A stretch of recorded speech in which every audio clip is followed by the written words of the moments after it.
Okay, I've got something for you. The new parts have been fitted to the car. The simulation numbers are good, so look forward to your feedback. Check out the details. Great way to start part 5 of the F1 2016 Manor Career Mode. Welcome back, guys, to the Manor Career Mode with myself, Tom. And as you can see there, we've got 2 new upgrades, the upgrade in the fuel system and also an upgrade to the drag. So we've made a big step forward for this weekend, but unfortunately it doesn't actually move us up the standings in terms of the overall performance. As you saw quickly there on the left hand side, we've got 2 teams making some upgrades, Haas and also McLaren. So if you look at the research and development screen on the next tab along the laptop, as you can see there, McLaren are just pretty much level with Toro Rosso now, and Haas have jumped Force India, which means they're now into the Force India team, and now into the clutches of Renault and ourselves. So that's going to be a little fight as we head up towards the midway point of the season, depending on our upgrades. So we've got a level 1 upgrade on everything so far. So let's hope we can get some more upgrades in the future. Meantime, let's get into practice for the Spanish Grand Prix. Good morning and welcome from Spain. The drivers will be needing every bit of grip and confidence they can find today as they try to find their way around this historic circuit in some very difficult conditions. So Anthony, lots to do of course in these sessions, lots of programs to run. What are you looking for when you jump in the car for free practice? Well, you have basic checks first of all. You know, is the car working correctly? What are the track conditions like? And you'll be chasing that as the session goes on. Things like that. Then you start getting into the nitty-gritty of it all, and they become more like test sessions where it's all about gathering new data, testing components, tweaking the setup and so on. So there's only so much actual practice that these drivers need. Most of them will be plenty familiar enough with the track layout, either from previous experience or from the simulator. Alright, here we are in Spain for practice 1. As you can see, it's a very wet start to the overall Grand Prix weekend as we come across the line to start the track acclimatization. I thought out of the 3 possible practice tests that we can do, the track acclimatization would probably be the most worth compared with the tyre wear test and the qualifying pace setup when it comes to the actual weather, because I think the tyre wear test and the qualifying would be a little bit more sensible to do in the dry, and actually the track does dry out a bit later on in the session. As you can see, we're at the end of our very first lap. As you can see on the dots there, we actually were a little bit off in the middle towards the end of the lap. We had quite a few greens there towards the end of the lap, but then the second lap along we managed to get everything absolutely purple. I think it was the fact that I eventually got used to the wet conditions around this particular circuit. We were able to finish the track acclimatization early by getting the maximum possible score and getting the maximum possible number of resource points. And then this is later on in the session. This is actually towards the end. As you can see, it completely dried out throughout the session, so I basically just sat in the garage until it was suitable for dry tyres, and I decided let's go and out and do the tyre wear test. And as you can see, we smashed it like we did in Russia. I think I'm starting to get the hang of the tyre wear test. I think I've got a couple of little tricks that I use to try and help me with overall time. For example, putting the car into rich fuel mix on the straights and then dropping it down when we go through the corners, and also lifting off through the corners rather than heavy braking, etc. As you can see, we're now in practice 2, and this is actually the qualifying test. As you can see, first lap was a green lap, but like Russia, we were unable to beat the purple lap time, so we essentially traded getting really good tyre wear for pretty good, okay lap times. As you can see, we're only just beating the green time there. We were just outside the purple time there. Unfortunately for us, we don't have enough resource points at the moment to make an upgrade, so we're not going to be able to make an upgrade ready for Monaco, but we'll have to wait and see there. Let's get into qualifying right now. Here we are at the Circuit de Barcelona, Catalonia for the start of today's qualifying session. It won't be long now until we're ready to join the action down at trackside.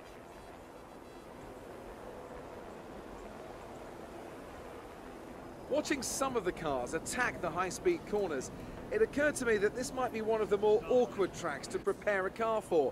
Do you go for top speed over grip, or do you look to maximise performance in all the corners? It's easy to make your car quick in a straight line, you just take all the downforce off. But when it comes to a track like this, you really need a bit more of a compromise. The main focus here is carrying speed through the fast-flowing corners, but you still don't want to be a sitting duck on the straight. Alright, here we are, ready to start qualifying. As you can see, immediately on the soft tyres, so we can open the DRS onto the start-finish straight here. Obviously the main aim for us will probably try to be competitive and try and get out of Q1 and essentially get into Q2 here. It's not one of my favourite circuits overall on the calendar. This circuit and the next one in Monaco are probably my two least favourite circuits on the calendar so far in the F1 video games. The only exception to that rule would be when I won it in the Jules Bianchi Tribute Career Mode in last year's game. As you can see, we come across the line there. Unfortunately for us, we had to go out again for a second lap time. As you can see, we're down to P18. We did improve our lap time and moved up to P15, and that actually was enough for us to get into the second part of qualifying there. We were able to finish in P15 there, so we're going to be a little bit more on the pace with our rival, Daniil Kvyat, if you guys remember from the last race. That he is our rival for this particular race, and as you can see down the bottom there, Magnussen knocked out Valtteri Bottas, so he is the major surprise out in Q1 alongside, he will be starting alongside our teammate. Nico Hülkenberg is also out in 19th with Chris Ericsson in 20th, and then Jolyon Palmer and Nasser will break up the back row there. So it's a really good effort by myself and also Kevin Magnussen to get both of us to get into the second part of qualifying. As we now actually cut to the second part of qualifying right now, as you can see, I just decided to get a lap on the board there. It actually gets me a couple more resource points. I very much doubt we're going to get through it anyways. We're probably going to be on the back row of the second part of qualifying, but just decided to set a lap and see where we were on the grid, and actually was quite surprised with the lap I was able to produce. We come across the line right now. We actually go up to, well, P5 for now, but at the end of the session we actually managed to beat a couple of cars there, and we missed out in Q2, as you can see there. The only man who's qualified on the medium tyres in Q2 is Nico Rosberg, so he's going to have an interesting strategy for the race. But as you can see there, we qualified in P13 with Magnussen in 14th. We managed to out-qualify both Haas drivers, considering the fact that the Haas team have got a brand new upgrade to their car. That's a really surprising move by us to manage to out-qualify those two drivers there. So I'm pretty happy with the result there. I think we can possibly get some points if everything goes smoothly here. If we can get a good strategy on the board, I think we can definitely get into the points once again. But without further ado, let's get into the race. Good afternoon from a very familiar setting. It's race day here in Spain, and with everything still to play for in the championship battle, there's no room for mistakes in a Grand Prix that's well known for creating them.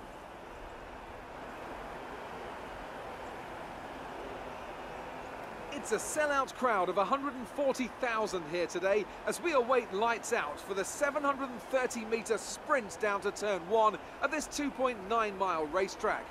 Overtaking is challenging through these 16 corners, but there's still a lot of high-speed excitement to be found, including the flat-out turn 3 and the terrifying blind right of turn 9. Anthony Davidson is here with me today. Together we'll be taking you through all the action of this Spanish Grand Prix. It can be hard for the cars to follow each other closely here due to the dirty air coming off the car in front. So perhaps we're looking at a more strategic Grand Prix, Ant. What do you think on that?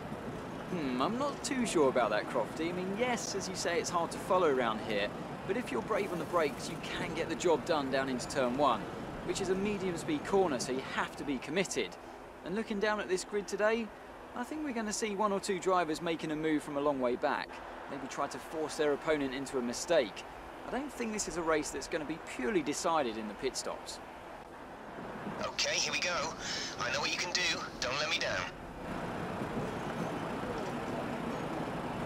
So before the off, let's remind ourselves of yesterday's qualifying session with a look at the starting grid. Sebastian Vettel has a clear track ahead of him today. He starts in pole position, edging out Raikkonen, who'll start P2. Looking down the rest of the grid, we have Hamilton, Verstappen, Daniel Ricciardo and Rosberg, Sainz, Kvyat, Button and Felipe Massa, Alonso, Perez, Amana and Magnussen, Gutierrez, Grosjean, Valtteri Bottas and Pascal Wehrlein, Hülkenberg and Ericsson, Jolyon Palmer and Felipe Nasser starts from the back of the grid. Now it's almost time to lights out, so let's go down to the track. Alright, here we are on the grid, ready for the Spanish Grand Prix. As you can see, we're going to have a quick look at the race strategy for today. We decided to go for the one-stopper, starting on the medium tyres, which we actually did the tyre wear test on. So the extra data will hopefully allow us to extend that tyre stint a little bit longer and allow us to ensure that the hard tyre then lasts all the way to the end of the race. So we're going to be doing one less stop than some of the other guys in front of us, so fingers crossed, if everything goes to plan, we should be able to jump some cars. And the fact that it's the Spanish Grand Prix, it may be quite hard for those guys to re-overtake us, because there's only, there's 2 DRS zones. The only real overtaking spot that's realistic is turn 1. But there are some other places you can overtake around here if you're feeling brave, as we're now onto the formation lap, as you can see right there. Aim for the race, obviously, to try and get a good start. Ensure we don't get bogged down. And we fall behind the cars the good cars we've managed to out-qualify, such as the Haas cars and Valtteri Bottas, who will probably be working his way through the field as well. Anyways, let's get on with the race now. We're back onto the grid, ready to start.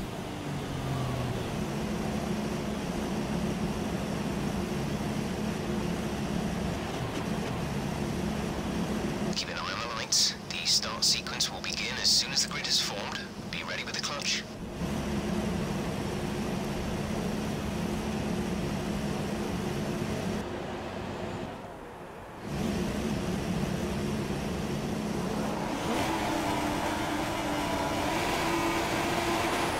Lights out and away we go, and immediately we go straight past the Force India of Perez. As you can see, he's had a bit of a shocking start, and now we're battling with the 2 McLarens as we head towards turn number 1, with our Mercedes powering it compared to the Honda power in powering those 2 McLarens. We go side by side, I think, with Button. There's been contact with the McLaren, and one of them is spun around. I think it is Button, because Alonso is now in front of us. So yes, it is Button as we go back on board with the replay.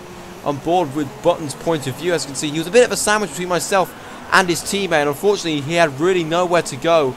So he unfortunately is now at the back of the field. It's really just a racing incident where 3 cars couldn't really go through that corner. As we're now back on board the live feed, as you can see, going for a little daring move up the inside into turn number 5 as we overtake Alonso up into P10 now, and we're now into the points position after the very first lap, with Alonso just behind, and also the Force India Perez, who's making a comeback after his terrible start. It looks like it was basically just the initial getaway for Perez, which was bad, because he's been able to net gain a position after starting from P12, as he's now in P11 ahead of Alonso as we now cut to the end of lap number 2. As you can see, we had a very poor exit out of the final corner there, and Perez is really gaining on us as we head up towards the first corner. As you can see, he's going straight past us, even without the use of DRS there. The Force India is rapid in a straight line like us, but as you can see, he just about hold on to the position up the inside there. We're making a little bit of contact with the Force India there, so we were a bit fortunate there to not get a warning off that. But anyways, we're now on to lap 4. As you can see, DRS is now enabled, and Perez is once again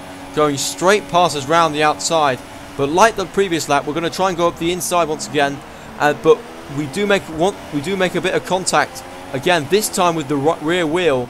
And once again, there was no penalty or no warning that was given there. So the steward's being a little bit lenient with us at the moment as we battling with the Force India as we come across the line to start lap number 5. Perez once again going around the outside of us, but this time he's got the corner now, and we were unable to make a move up the inside like we did the previous 2 laps. So our next aim is to try and stick with the Force India as we head up towards turn 3 now. As you can see, we actually moved up a couple of places on there. That's actually because the fact that some of the guys have already made their first pit stops from the soft tyres. As we go up the inside of Perez into turn 4, the very famous turn where both Mercedes took each other out in real life. So we fortunately get through that corner safely with Perez as we now move up to P4 following more pit stops as Perez goes straight up the inside of us before turn number 1. We try and get them placed back by holding the inside line for turn number 2.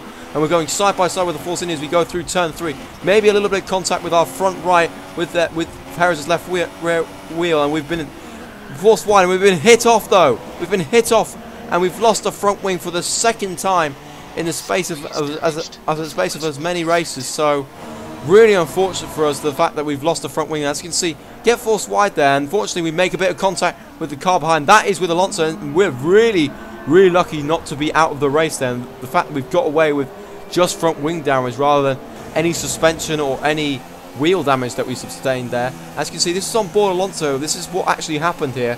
I don't think Alonso gives us the space. Yes, we come back on the circuit and Alonso just doesn't move to the right there. He doesn't really leave enough space there. unfortunately. So I think, in my opinion, that is Alonso's fault. He didn't really leave enough space on for us to rejoin the track. As we cut back onto the live feed, we've let our teammate Pascal Wehrlein through, and we're holding up a massive train behind us, trying to let our teammate get a little bit of a gap between him and his nearest rivals in Magnussen, the other Renault of Palmer, and possibly the 2 Hasses as well that I think he's ahead of.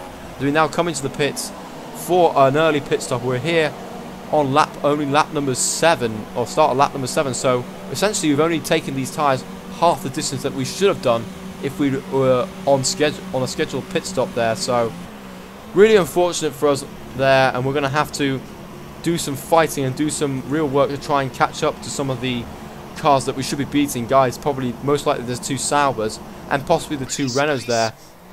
And unfortunately for us, we're actually behind Jenson Button as well, who had that incident at the start with us and his teammate, as we rejoin out of the pits from lap 7 and coming into turn number 1 now.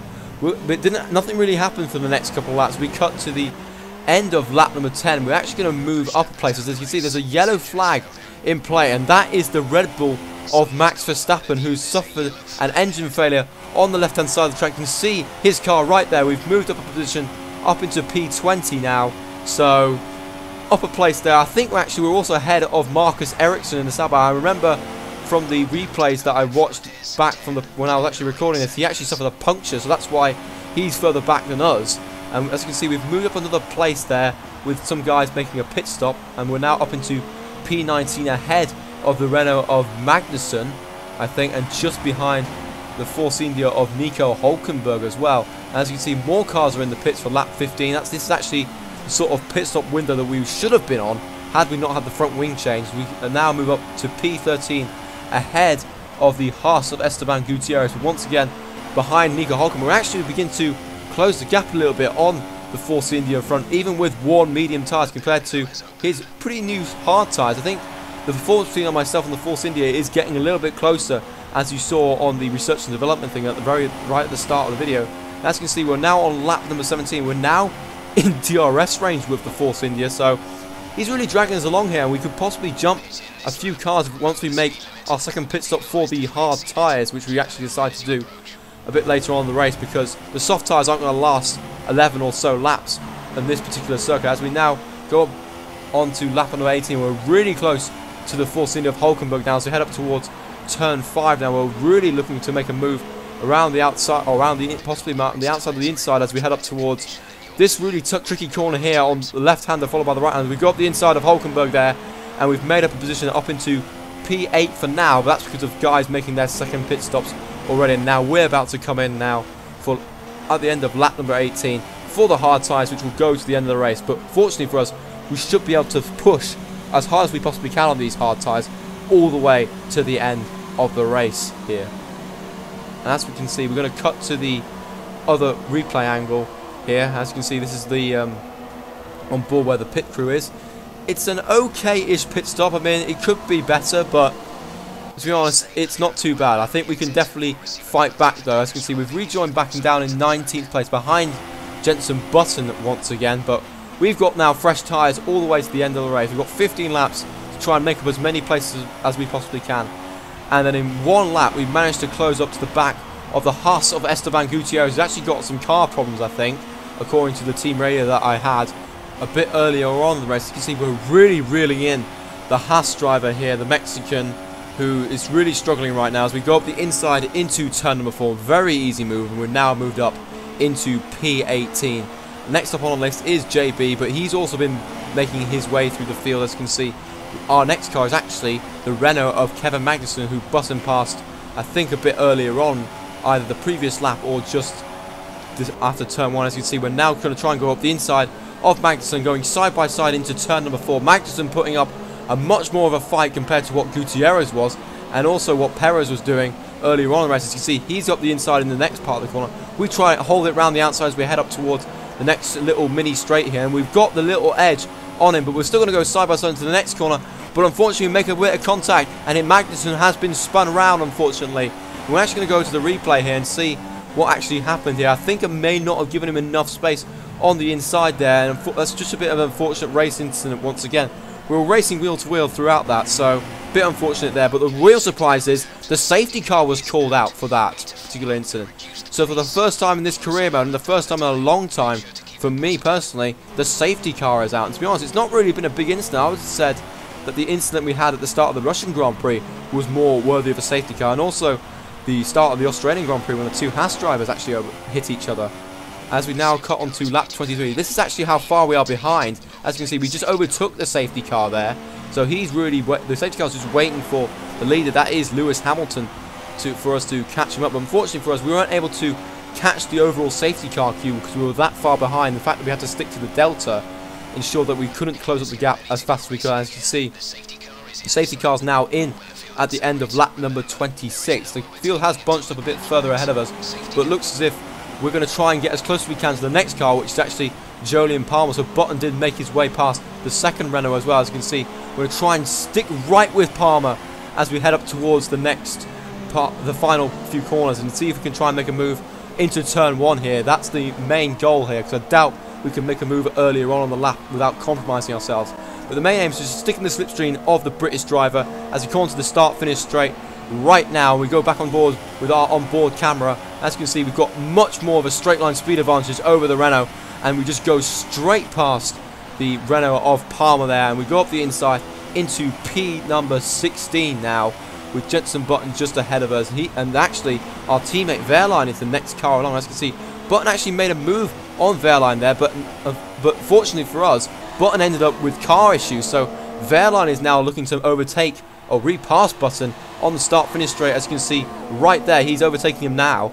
And as we go back on board with the live feed, look how much of a speed difference we have over Button, and we go up the inside there. So both Manors making up a place there ahead of a McLaren. That's great overall for the team. And now we're going to go into a little inter-team battle between myself and Wehrlein, but fortunately Wehrlein won't put up too much of a fight, considering the fact we're on fresher tyres than him, and the fact that it would really compromise this good result we'd have. I think 14th and 15th would be a pretty decent result at the start of the race. I mean, to be honest, we could have scored points today had we not had that incident at the start with the front wing.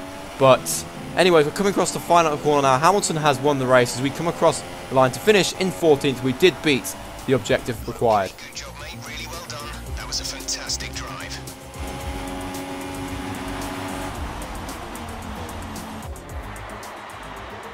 So, another fantastic victory for the Silver Arrows. Anthony, what do you think made the difference here? Without a doubt, the safety car changed everything today. The key to their success was keeping calm and reacting to the situation quickly.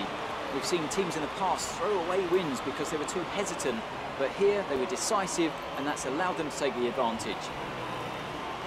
And as the adrenaline dies down after another eventful Grand Prix, here come the top three out onto the podium.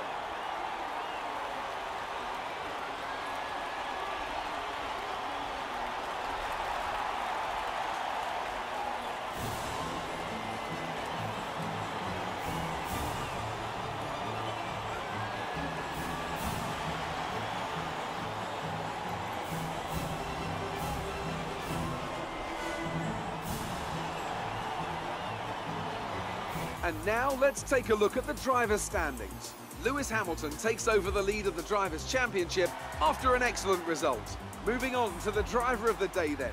Anthony Davidson, who would you go for? Look at where Romain Grosjean finished compared to where he started. That's a really strong performance, so driver of the day has to go to him, I think. And here's how things are shaping up in the Constructors' Championship.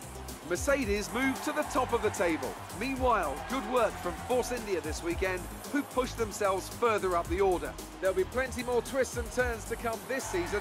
I hope you can join us at the next race to see just who will come out on top. So confirmation of the results in the Spanish Grand Prix. It's a 1-2 for Mercedes with Hamilton ahead of Rosberg, Raikkonen in third, Vettel in fourth, all separated by 1.3 seconds, the top four. So really close there at battle at the front there. In fifth we have Romain Grosjean, so Haas score their first F1 points in this career mode, with Sergio Perez in sixth there. Daniel Ricciardo in seventh for Red Bull, with Alonso eighth. Bottas in ninth, so great drive from him after starting near the back of the field, and Massa rounding off the top 10 in P10. So not really a good enough lot of points for Williams there. But that was mainly because of their poor qualifying, particularly for Bottas there. So now scroll down, as you can see, the only non-finisher was Max Verstappen. The only man to be lapped was Marcus Ericsson, with myself in P14 and Wehrlein 15th, who just about finished ahead of Button. It looks like McLaren just about managed to fix their issues as the race ended there. So really close ending between him and my German teammate there. As we now come to the Drivers' Championship, as you can see, we've stayed on 12 points, but as you can see at the top there, Hamilton's moved up to first, and Rosberg has moved up into P3. He's got a bit of ground to make up, though, the German, if he wants to get into the championship fight there. Currently, it's really a two-horse race between Hamilton and Raikkonen, as I mentioned before in previous episodes there. As you can see there, Grosjean and Perez moving up into the top 12, following their point scoring positions. Grosjean's first points of the year, and Perez adding to the 2 points he scored earlier on in the season.